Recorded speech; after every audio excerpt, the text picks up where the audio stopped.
তো বন্ধুরা, আমি এখানে এঁচোড় আলু সব কিছু নিয়ে নিয়েছিলাম। তারপর তেজপাতা, পাঁচফোড়ন, গোটা গরম মশলা দিয়ে দিয়েছিলাম। কিন্তু আবার তোমাদের কাছে আবার একটা এঁচোড়ের রেসিপি নিয়ে চলে আসলাম। তারপর দেওয়ার পর কিন্তু এতে কাঁচা লঙ্কা আর শুকনো লঙ্কা ফোড়ন দেবো। তারপর এগুলো কিন্তু ভাজা হয়ে গেলেই আমি পেঁয়াজটা দিয়ে দেবো।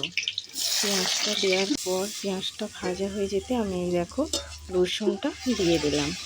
আবারও কিন্তু রসুনটা দিয়ে ভালো করে ভেজে নিলাম। ভালো করে লাল লাল করে ভেজে নিয়ে তারপর কিন্তু আবারও আদা দিয়ে দিলাম। তারপর আদাটা দেওয়ার পর আবারও একটু ভালো করে ভেজে নিলাম। ভালো করে ভেজে নেওয়ার পর কিন্তু সত্যি বলতে আমরা গুঁড়ো মশলা ব্যবহার করি না, গোটা মশলা বাটি।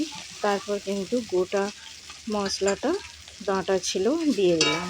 দেওয়ার পর কিন্তু ভালো করে কষিয়ে নিয়ে দিয়ে দিয়েছিলাম, একটু হালকা জল দিয়ে দিয়েছিলাম। দেওয়ার পর এঁচোড় আলুগুলো কিন্তু দিয়ে দিয়েছিলাম।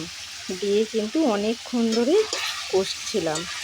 এঁচোড় আলু সেদ্ধ করে একটু তেল দিয়ে নাড়া হয়েছিল বলে বেশি জল দিইনি, অল্প জল দেওয়ার পরে কিন্তু হয়ে গেছিলো।